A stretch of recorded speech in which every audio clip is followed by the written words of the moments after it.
right. So you can find a comfy seat somewhere on your mat, and if you like, you can sit up on a block or a bolster. Make that more comfy. And we'll do a little bit of breathing with arm movements in this in today's practice. Today's practice is another shoulder class. So we did a shoulder class on Tuesday. This one is really about, rather than releasing the traps or releasing the shoulders, it's about finding strength in the shoulders. And the shoulders and hip joints are kind of analogous in that they're sort of ball and socket joints. The shoulder joints are way more flexible, but that tends to make them a little more vulnerable, a little less strong also. So the hip joints are less flexible, but they're very, very sturdy of the ball going into the socket. And that's the kind of strength that we need if we're going to walk around on our feet. So I guess the vision, or kind of the motivation for class that's strengthening the shoulders and really pulling the arm bone, the humerus, deeper into the scapula and the shoulder socket, is developing the kind of strength that we could walk around on our hands if we wanted to. Who's to say if we ever wanted that? So we can start. We can actually grab a strap if you have one.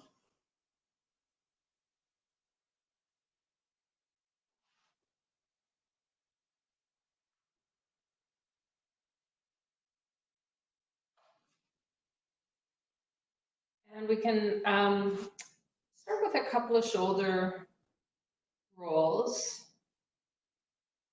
Think about our neck growing up really long. Your shoulder blades come down and relax. And then we can grab our strap out in front of us, scarf or a towel or whatever you have. Or maybe our hands are about shoulder width apart. Develop a little bit of tension in the strap. We can bring the strap down and think about pulling our shoulder blades down. So almost like we were trying to let our shoulder blades nestle into our back pockets of our pants. And we might feel like we have a bit of a, if our strap were a bar, like a steel bar, we're trying to bend it this way. So without moving, we're thinking about tucking the pinkies down a little bit. And maybe as our arms move down, shoulder blades move down, we end up with this natural rising of the chest opening forward. So we'll inhale, slowly drawing the arms up, and we'll pay attention, especially as we get with hands above shoulder height, if there's ever a spot where we start to hike up our shoulder blades. And if that's the case, we can either widen our hands, or we don't need to go as high. We can just stay where that is. Reach the top at the top of an inhale, and then exhale, coming down again, drawing the shoulder blades down. We can inhale, moving at the speed of your own breath, finding the comfortable spot at the top, and then starting to move down. Sometimes as we reach this spot up top, as our arm bones start to come back, we feel our abdomen start to come forward. So if our trunk is a lampshade, we want to keep the lamp light directly onto our hips and avoid this feeling of arms coming up and then abdomen dumping forward. So we strengthen the shoulder blades and strengthen the kind of weight-bearing capacity of the shoulder by pulling the shoulder blades down. And we connect the shoulder into the trunk by pulling the abdomen in and keeping the spine tall and straight.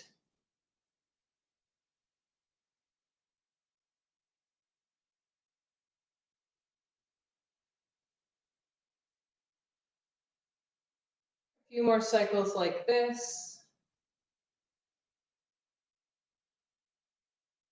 Once you're done the cycle that you're on, you can take your strap, set it to the side.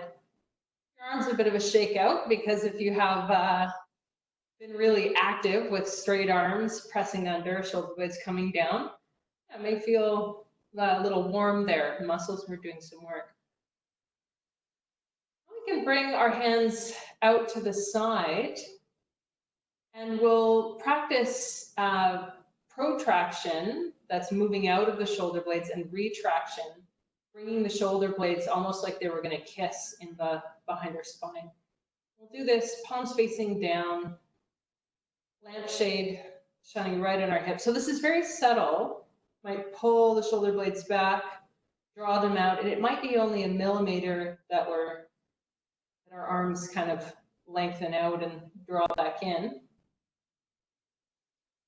Keeping the integrity of our spine, continuing to invite the shoulder blades down into the back pockets.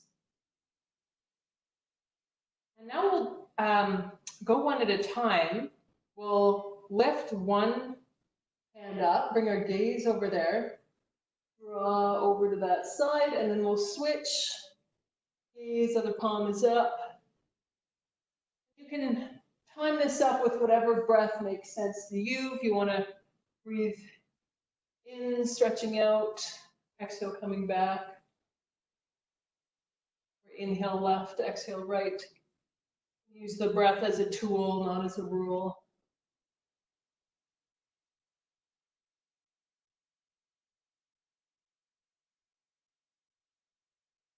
Do a few more cycles of this. You draw in on the abdominal muscles to support the spine.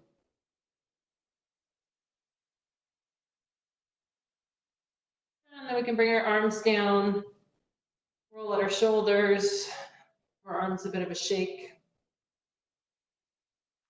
Bring our hands, palms together in front of our chest. Lift up, with the palms coming up overhead, and then bend the elbows so the fingertips point down behind us. So this can be quite demanding because we have a lot of forward flexion of the arm bone in the shoulder joint. And this can really have the tendency to shine the lampshade forward. So draw in, meet that expansion coming up of the elbows. Thinking about the elbows drawing together any amount behind the head.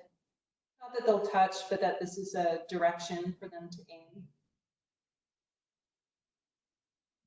Up tall, and then maybe finding a little bit of length through the neck, letting the chin come level with the ground. Maybe the head moves back a little bit in space.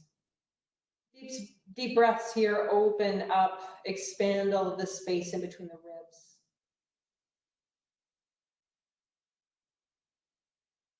One more deep breath in here. Exhale to let the shoulder blades drop down, and then we'll inhale the arms up and out. Just wiggle, shoulder roll, shake out the hands, and then we can move into tabletop. So bring your hands forward. I'm gonna turn to the side. Spread our hands out about shoulder distance apart, knees under our hips.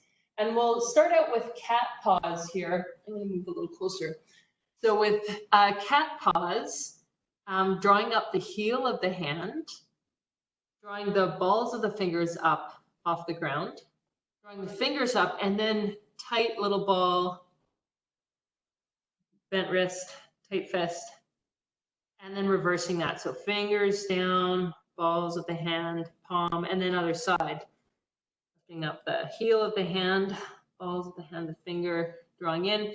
And then feel free to speed this up. So it's kind of the impression of a happy cat. Getting the feeling of slowly peeling up your cat paw and then slowly putting it back down. We're getting strength and flexibility in the hands, the wrists, and the fingers.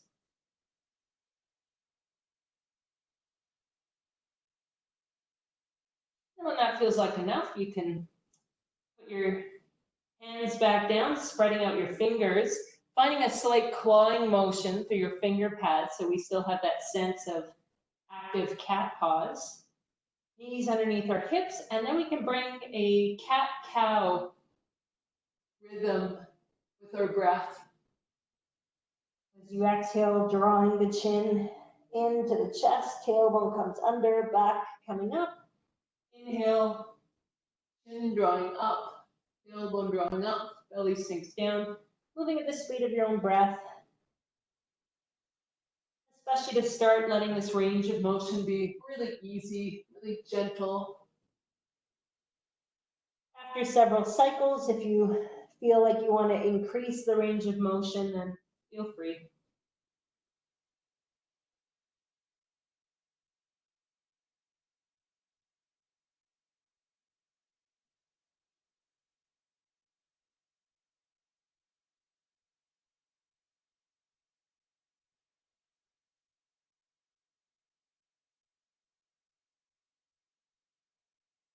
And we can come back to a neutral position. Spread out your hands, and you can reactivate your cat paws. And from here, we'll do a sewing machine kind of shoulder flossing or shoulder blade flossing. So it's a little like cat and cow, except our lower spine will be pretty stationary. So we'll push down on the ground, shoulder blades kind of melt off the side of the trunk, spine lifting up. And then as we exhale, coming down, shoulder blades meet behind the spine, chest moves closer to the floor. You can move with the speed of your own breath here, drawing in on your abdomen to keep your spine strong, but also as a reminder that this movement is in the upper spine, not the lower spine.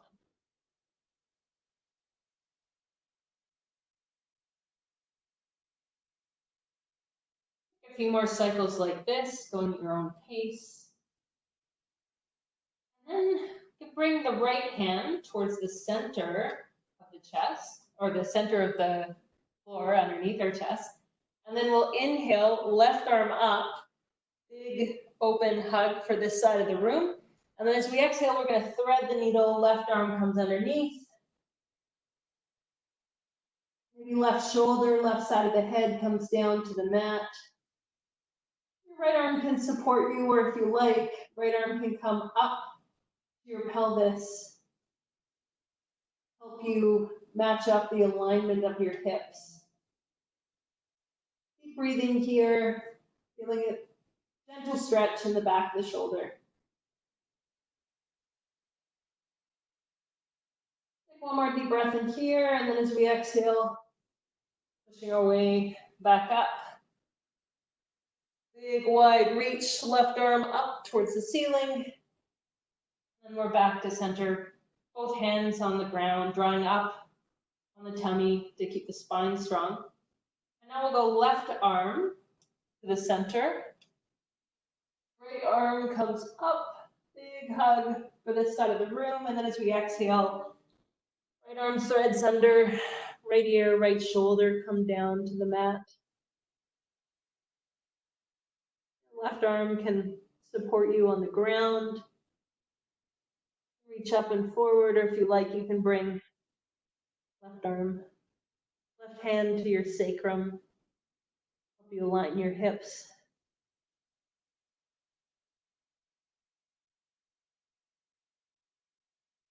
Breathing into a gentle stretch along the back part of your shoulder. Take one more deep breath in here, and then as we exhale, pushing our way back up, reaching right arm up towards the ceiling. Exhale, coming back to a tabletop.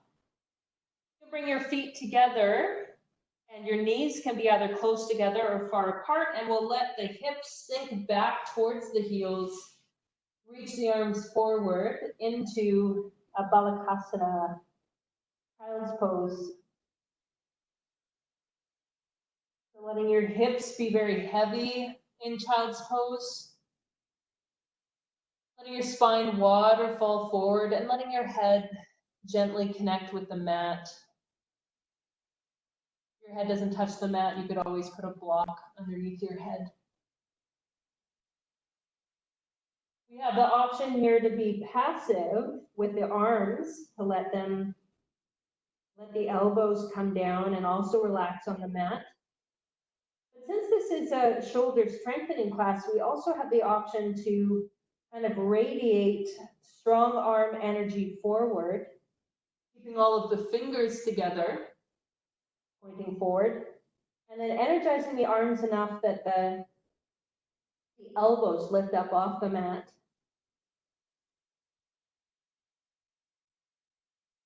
So 2 ways to do child's pose, more active or more relaxed.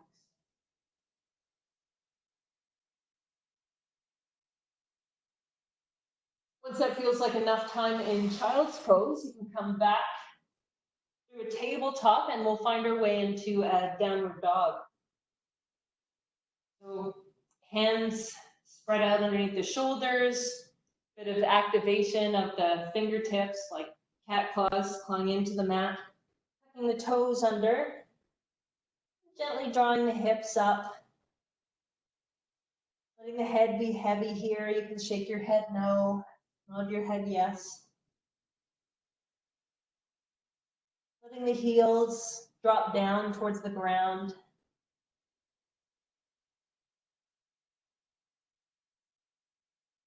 The sitting bones smile up towards the ceiling.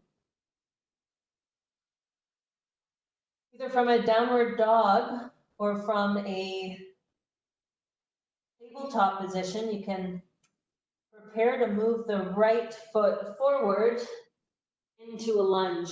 And if you have blocks available, you could bring your hands up on tall blocks so that you get a chance to open your chest forward. Maybe gaze can come forward. And you get a chance to push down through the blocks to get that same feeling of the shoulder blades moving down onto the back. So we don't want to recede our head and neck into a turtle shell, but long swan neck. You can step forward, both feet forward into a standing forward bend, either with your blocks or hands can come to your shins, come down to the mat. As an option, you might hold opposite elbows, and then from this position, we can try as an experiment to see what it's like to activate our shoulder blades when we're upside down. So if we let our forearms melt towards the ground, we get the feeling like our collarbones are up around our chins. You might even feel the flesh of your shoulders touching your face. And then the opposite of that would be drawing the shoulder blades up towards the hips. Shoulder blades are deeper onto the back. And when you do this, your forearms may become very, very close to your face. You might be able to kiss them.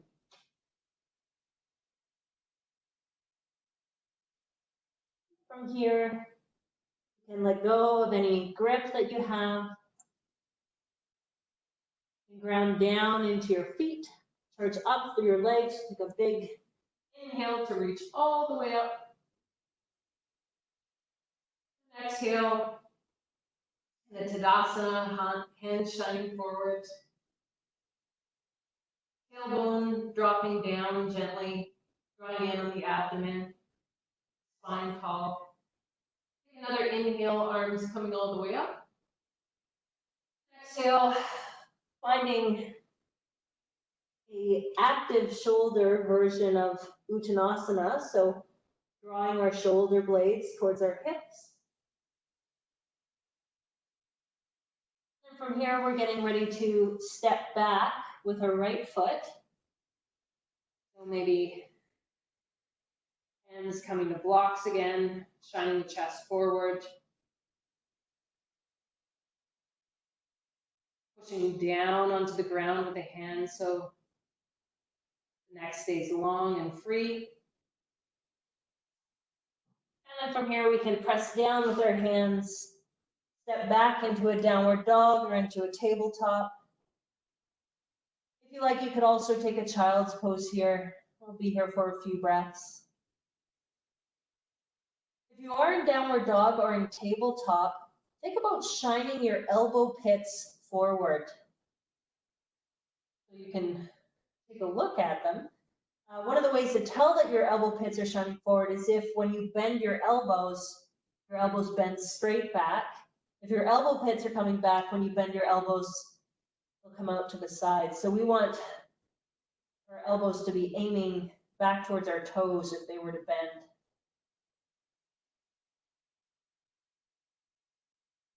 Take a deep breath in here. Coming back to downward dog or to tabletop if you were in a child's pose. We'll step forward this time with the left foot, finding our blocks.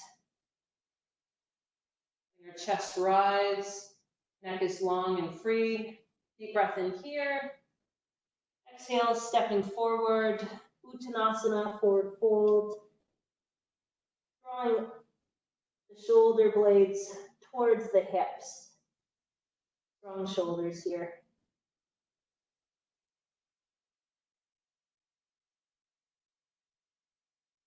Rounding down through the feet, charging up through the legs. Inhale, all the way up.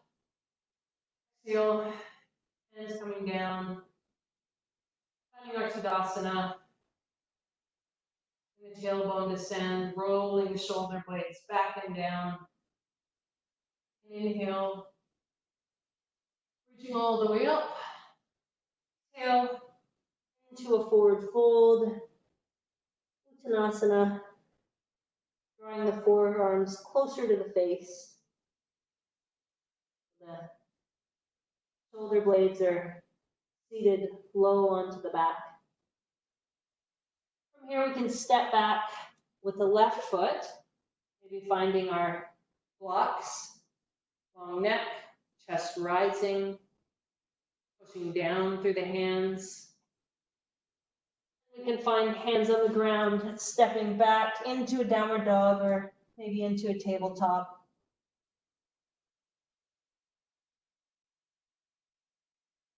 Option here to take a child's pose for a few breaths.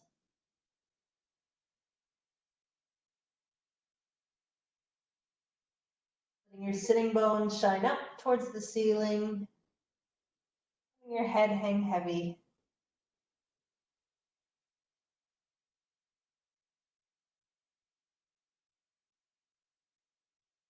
From here, we can bend both our knees quite deeply, bring our gaze up in between our hands, and take as many steps as we need to step forward into a forward fold. So knees can be bent here, upper body can rest onto the thighs. We can draw our shoulder blades down onto our back. From here, we can start to bend our knees.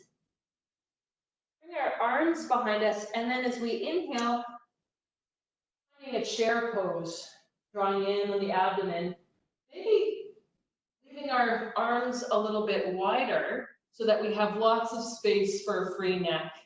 Sometimes if our arms are too close together or too far up, it shows things off. And then from here, we'll bring our hands to prayer in front of our chest. And we will step back with the left foot. So we have a tall crescent lunge here, Anjaneyasana. From here, we can start to tilt the upper body forward, twist, and maybe the elbow comes to the knee. We have a bit of a stretch here. Deep breath in here, and then we can exhale. Hands come down onto the mat. Step back into a plank, and from this plank, pushing forward slightly with the toes, so the shoulders are over the palms. Maybe the neck stretches out long, way ahead of the palms. We'll take take an inhale here and then either dropping the knees or leaving the legs straight, exhaling on the way down, elbows pointing back. Bringing the tops of your feet to the mat, pressing your pubic bone into the mat. Slow, gentle rise to a cobra of any height. Testing that your neck is free and long. Shoulder blades continue to melt down the back. Deep breath in here, and then as we exhale, we'll come back into a downward dog. You can also come into a tabletop, into a child's pose.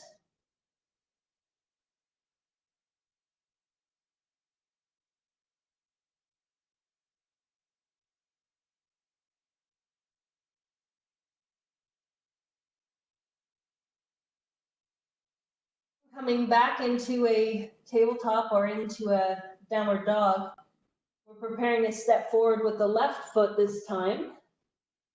We'll come forward with a high lunge, the other knee forward this time. Lift the arms up. The palms in front of the chest. And then we can start to lean forward. Maybe connecting the right arm to the left knee.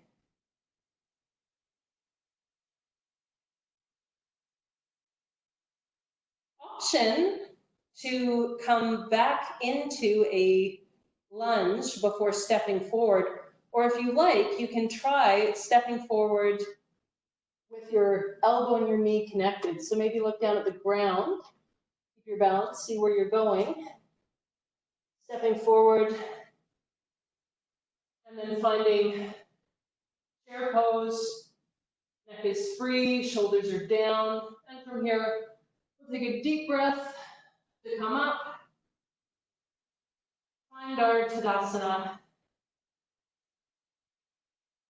Shoulders looping back, tailbone descending. Finding our breath here.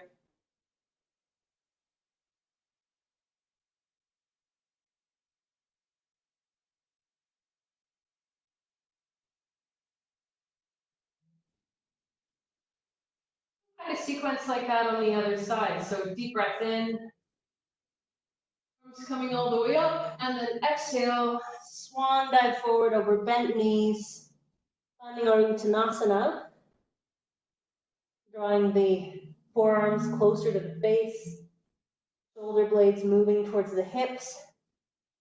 You can bend our knees even more, sweep the arms back, and then bring the arms up into a chair pose. Lots of space for the shoulder blades to descend.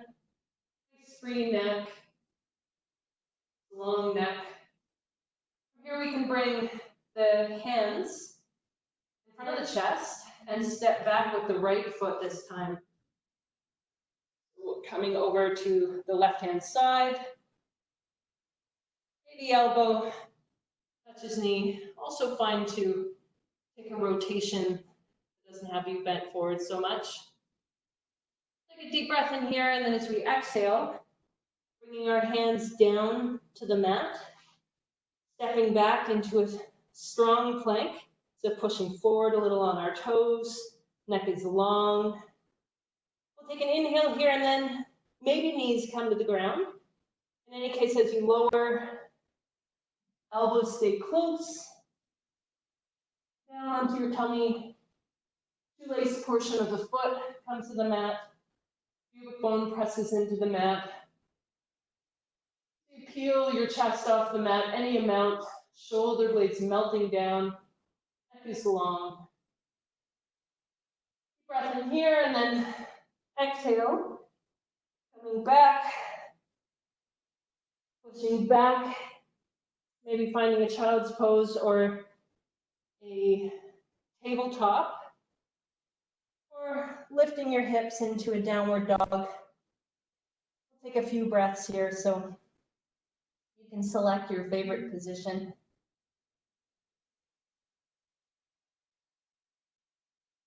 Letting the head be heavy. Letting the heels melt down towards the mat. Bringing the elbow pits forward, so the pointy part of the elbow bending back.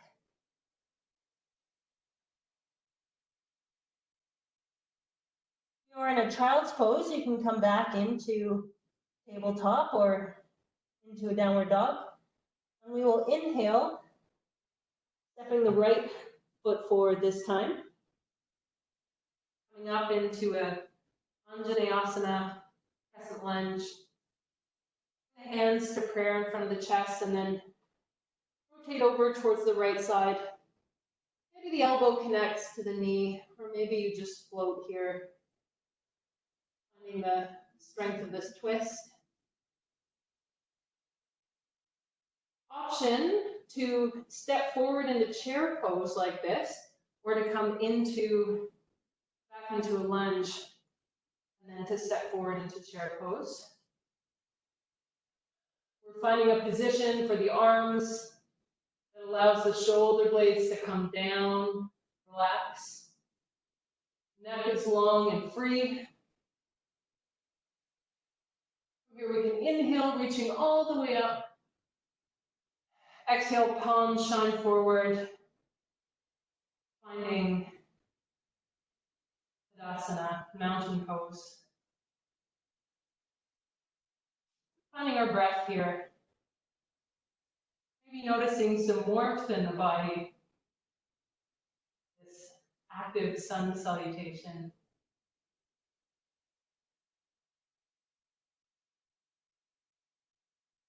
I'm actually going to take a water break. I invite you to do the same.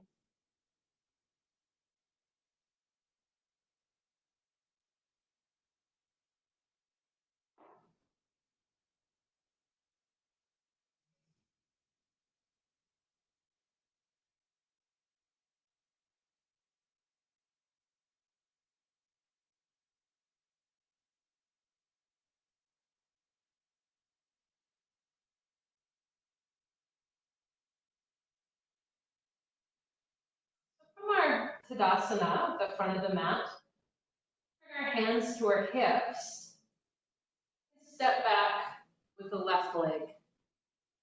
And then we can pivot the left heel down towards the mat.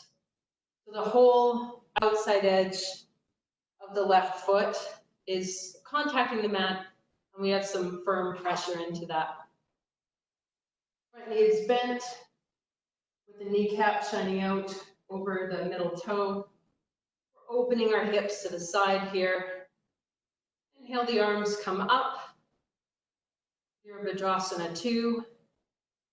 Normally we look forward over bringing our gaze past the front fingers. From here we can, for today, bring our gaze out to the side, and we can feel that same kind of widening and retraction of the shoulder blades. So continuing to draw in on the abdomen,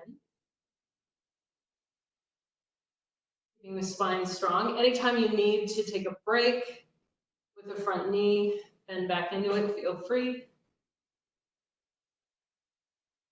We can lift the palms up. And then as we lift the palms up, our elbow pits come up.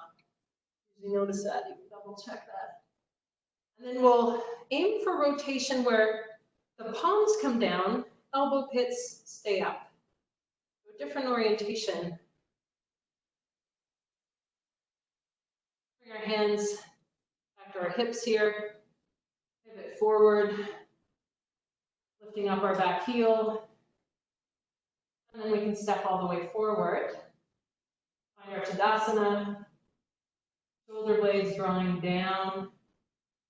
Chin is level. Bring our hands to our hips and step back with the right foot this time. Pivoting the right heel down. Finding that strong pressure on the outside edge of the back foot. Bending through the front knee, knowing that we can take a breather anytime. Find some flow. Stretch out.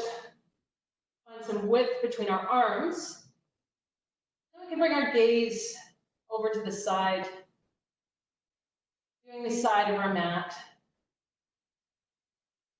opening our hips to the side, opening our shoulders to the side, so really widening out, broadening as we protract both shoulder blades, drawing them in, retracting the shoulder blades. Between that, you find a flow with your breath.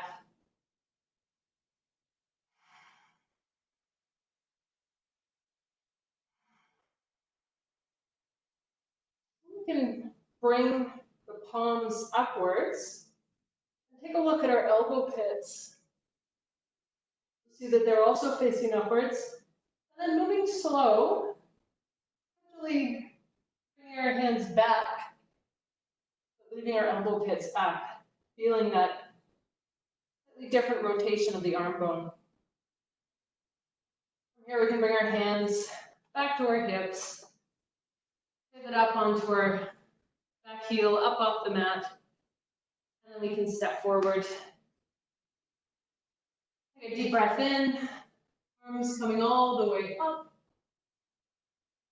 And exhale, swan dive over bent knees. And your knees stay bent, upper body supported by your thighs.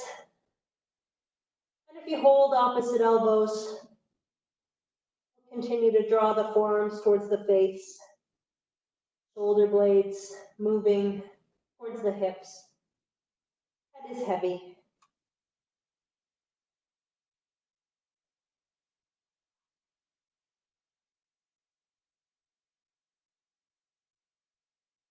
From here, we'll start to move down towards the mat again. We'll come into a squat from here. So you can move your feet out, so your toes come to the outside edge of your mat, and your heels are slightly in. And then start to come down into a squat. And it might be that it's comfier to have a little bit of support, maybe a stack of blocks here. And then from here, we sort of open up through the hips. So we can bring our elbows inside the hips.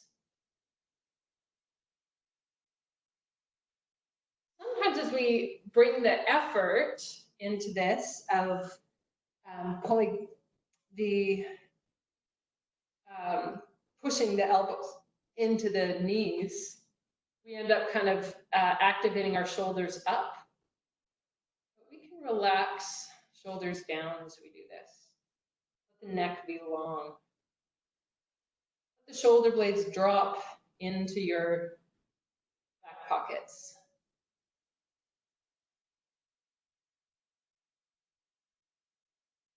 And from here, I'll set my blocks off to the side. From here, we have, feel free, if squat is super comfortable for you, to just stay with that squat, go for it.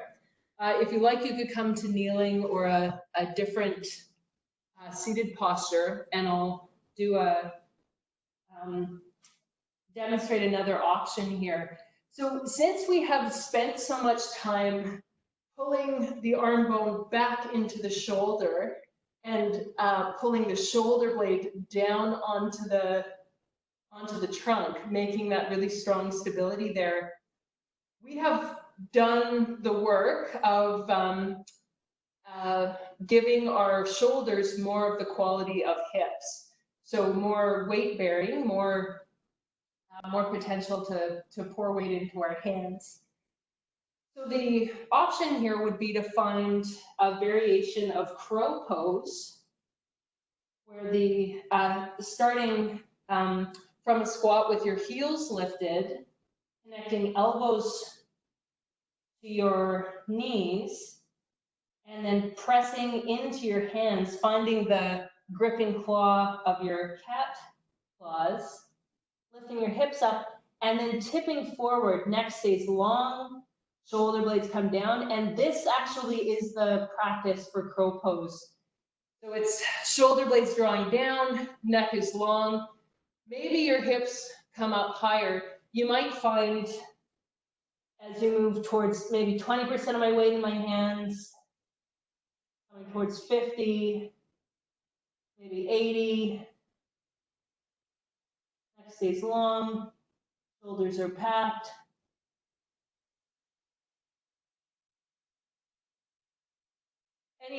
Anywhere along there is, as you're putting weight into your hands, as long as you are pulling your shoulder blades down and cultivating that strength in your shoulder girdle, that's the practice, that's crow pose. So I invite you to give it a try.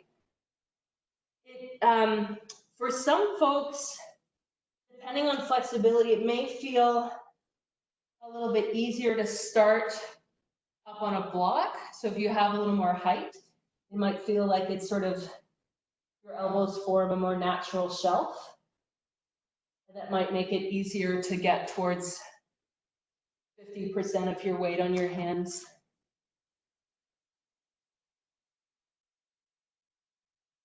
So starting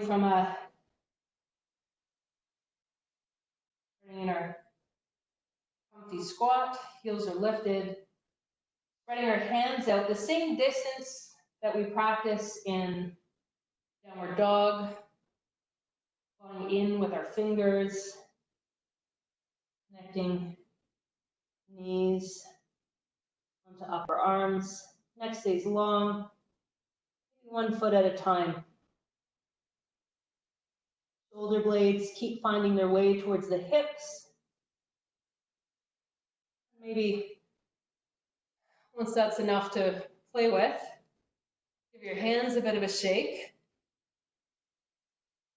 And then you can find a child's pose, knees together and knees apart.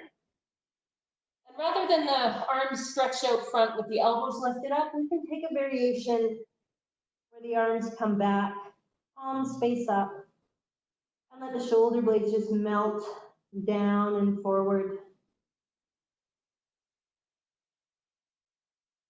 Letting your head find good contact with the mat. Letting your hips be heavy, moving down towards your heels.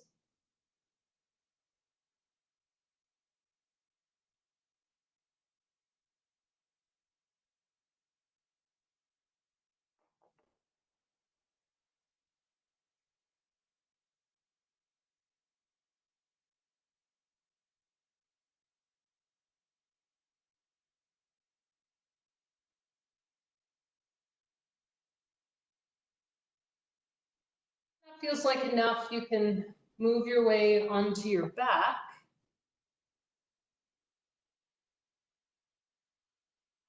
And we'll find a bit of a shoulder opening while we're on our backs. So you can take a block in your hand. We'll start off with the block. You'll do this on your back, but I'll demonstrate it this way so it's easier to see. A block down by your side, reach up and over. Block can just graze along the ground. And then reaching over to the side. So if the block keeps contact with the mat, your shoulder will peel up off the mat. So we can start maybe with the right hand first. Knees can be bent or legs can be straight. Reach up and around, avoiding all the props and water bottles. Reaching over, throwing the shoulder blade up off the mat. Another big shoulder roll.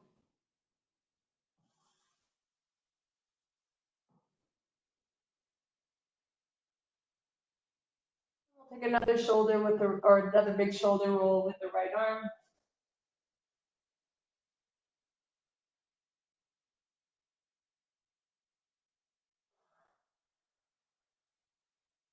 And when you have finished 2 cycles, 2 big circles, bring the block over the other hand. Navigate your new path.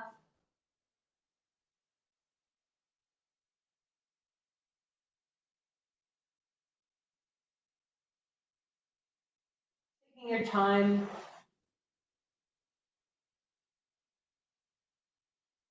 Getting the range of motion for the shoulder.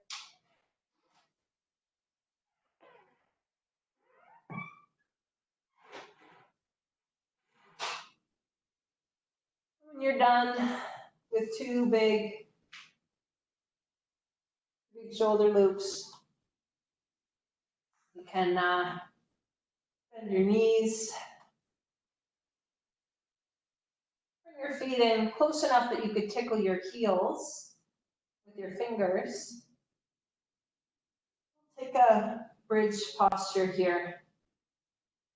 So we'll take an inhale, letting the belly rise up, and then exhale, belly draws in, tailbone curls up towards the ceiling, scooping the belly, pressing down through the heels to press the hips up any amount.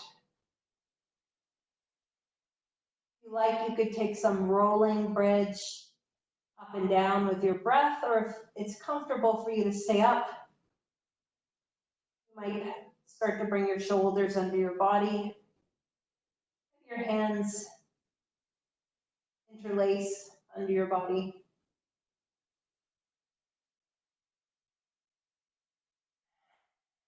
Letting your breath fill your chest, your belly.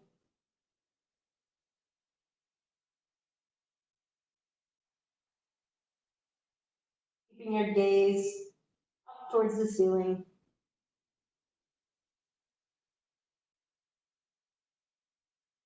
Taking one more deep breath in here. As you exhale, bringing your arms out from underneath you. Slowly, gently rolling down so your tailbone comes down last.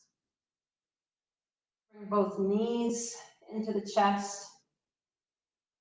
Give a little roll side to side.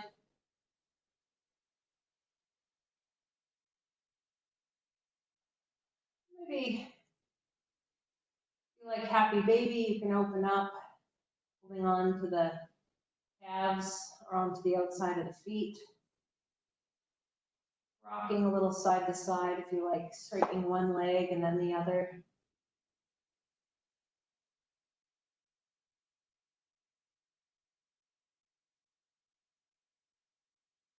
Bring the legs down again. Stretch them out one at a time. Bring our arms to the mat.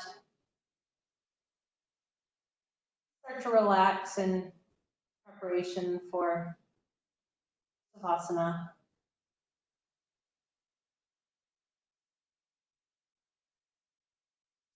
Continuing to lay here, find a relaxed posture sinking into your mat. Your feet flop lazily onto their sides. Your ankles be loose and relaxed. And your calves be heavy and sink into your mat.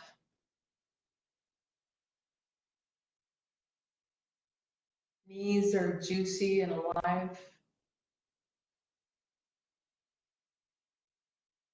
Thighs let go of any gripping or tension as they melt down into the mat.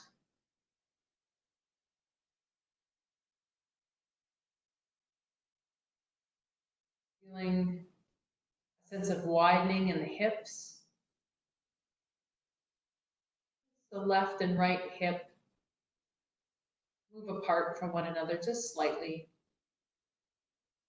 All the muscles of your hips grow heavy, sink down into the mat.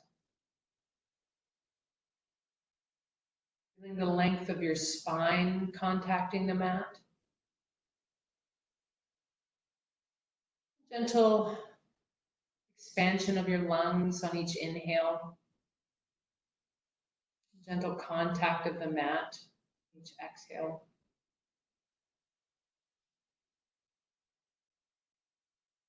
Finding a sense of spaciousness in your shoulders. Allowing the left and right shoulder to spread out. widen apart from one another, melt down into the mat.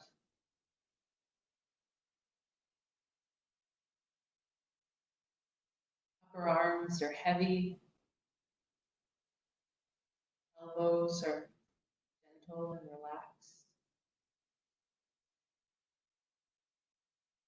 Bring your attention to your forearms, letting go of any gripping, any tension. Your wrists relax, letting your palms spread out. Your fingers curl in gently.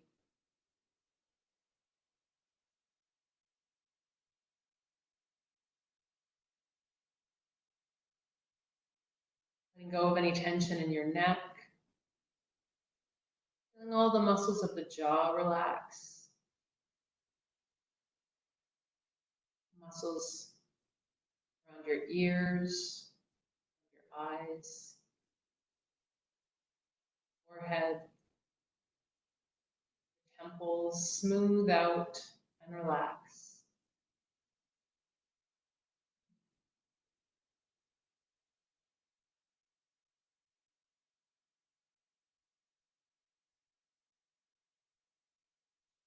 Finding your breath, gentle savasana.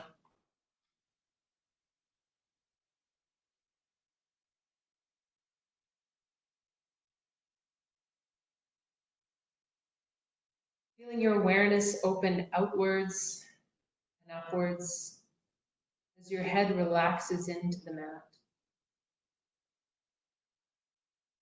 Imagining your head like a precious jewel box. Opening just at your eyebrows, letting your head feel smooth and relaxed and maybe cool by a soft breeze. As the jewel box opens, inside there is a mountain range, peaks and valleys now open to the sky, open to the weather.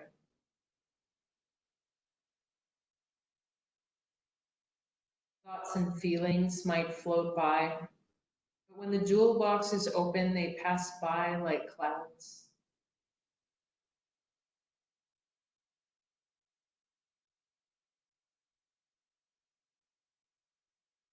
You get stuck on a thought, or you become aware that the jewel box has closed around a thought, that's okay. An opportunity to come back to yourself, back to relaxation. Smooth and relaxed forehead, and an open awareness in your mind.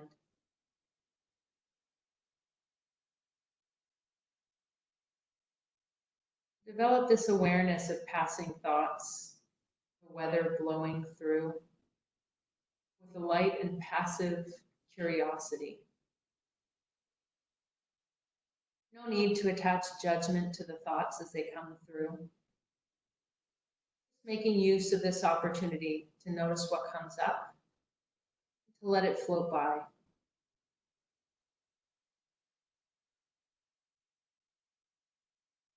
Breathing in and out. Focusing on the open-minded feeling of relaxed and passive observation. Clouds over a mountain range.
to bring some movement into your fingers, into your toes. Starting to circle your wrists, ankles. Turning your head gently side to side.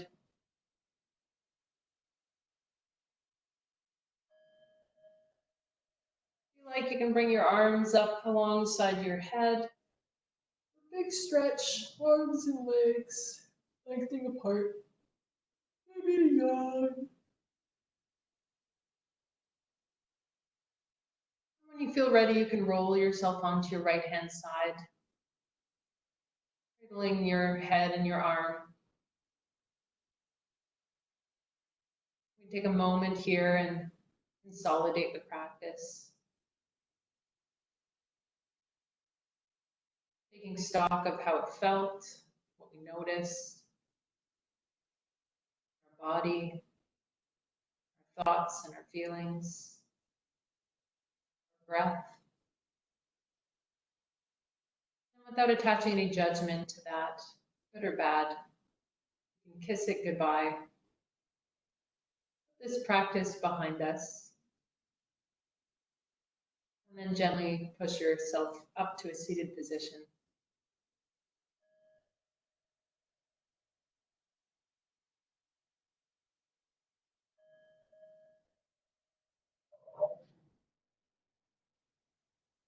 Bring your hands to your knees. Deep breath in. With an exhale, we can bring our hands to heart center. Thanks for practicing today. That was fun. Nice to have a group. Namaste. Namaste.